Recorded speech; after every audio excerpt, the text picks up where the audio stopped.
Cheque return કેસમાં આરોપીને 2 વર્ષની કેદ, 86,000 વળતર ચૂકવવા આદેશ.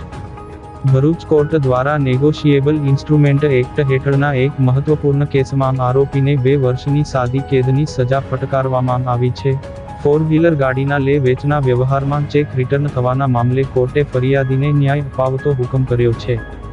ફરિયાદીના વકીલ રાજેશભાઈ પ્રજાપતિના જણાવ્યા અનુસાર ચોલાદના ફરિયાદી દલપત દામોદરભાઈ પ્રજાપતિએ પોતાની 4 વ્હીલ ગાડી હિંગલોટના આરોપી ઇકરામ ઇલિયાસ પટેલને 1.10 લાખમાં વેચી હતી, જેના અવેજમાં આરોપીએ આપેલા ચેક અપૂરતા ભંડોળને કારણે રિટર્ન થયા હતા.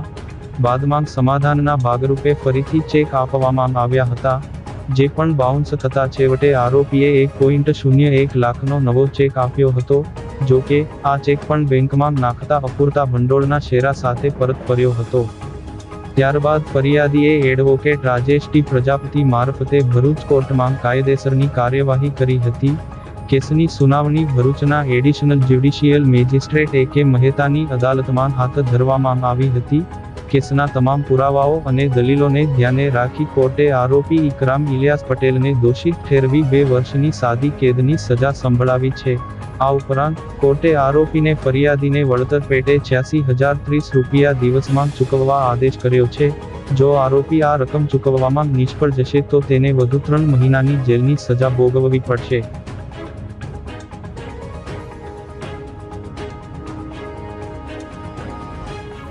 ફરિયાદી દલપત દામોદરભાઈ પ્રજાપતિ રહેવાસી ચોલાદ, તાલુકો જિલ્લો ભરૂચ નાઓને પોતાની 4 વ્હીલ ગાડી વેચવાની હોય તેમને આરોપી ઇકરામ ઇલિયાસભાઈ પટેલ રહેવાસી હિંગલોટ, તાલુકો જિલ્લો ભરૂચ નાઓનો સંપર્ક કરેલો અને ₹1,10,000માં ફરિયાદીએ પોતાની ગાડી વેચેલી, જેની સામે આરોપીએ ₹1,10,000નો ચેક આપેલો.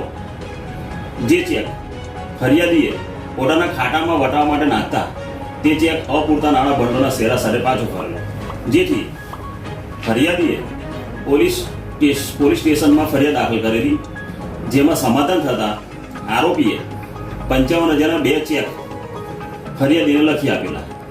જે ચેક ફરિયાદીએ પોતાના ખાતામાં નાખતા બંને ચેક અપૂરતા નાણાં ભંડોળના શેરા સાથે પાછા ફરેલા, જેથી ફરિયાદીએ આરોપીનો સંપર્ક કરતા આરોપીએ ₹1,01,000નો ચેક ફરિયાદીને લખી આપેલો. જે ચેક ફરિયાદીએ પોતાના ખાતામાં વટાવવા માટે નાખતા તે ચેક અપૂરતા નાણાં ભંડોળના શેરા સાથે પાછો ફરતા ફરિયાદીએ ભરૂચની કોર્ટમાં ધી નેગોશિયેબલ ઇન્સ્ટ્રુમેન્ટ એક્ટ હેઠળ ફરિયાદ દાખલ કરેલી, જેમાં આરોપીએ મફત કાનૂની સહાય સેવામાંથી મફત સરકારી વકીલની માંગણી કરતા સરકારી વકીલે આરોપીનો બચાવ કરેલો.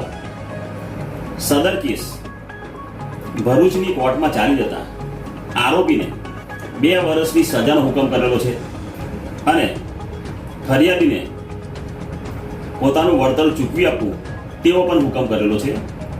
અને જો ફરિયાદીને વળતર નહીં ચૂકવે તો બીજા 3 મહિનાની સજા આરોપીએ ભોગવી તેવો હુકમ કરેલો છે.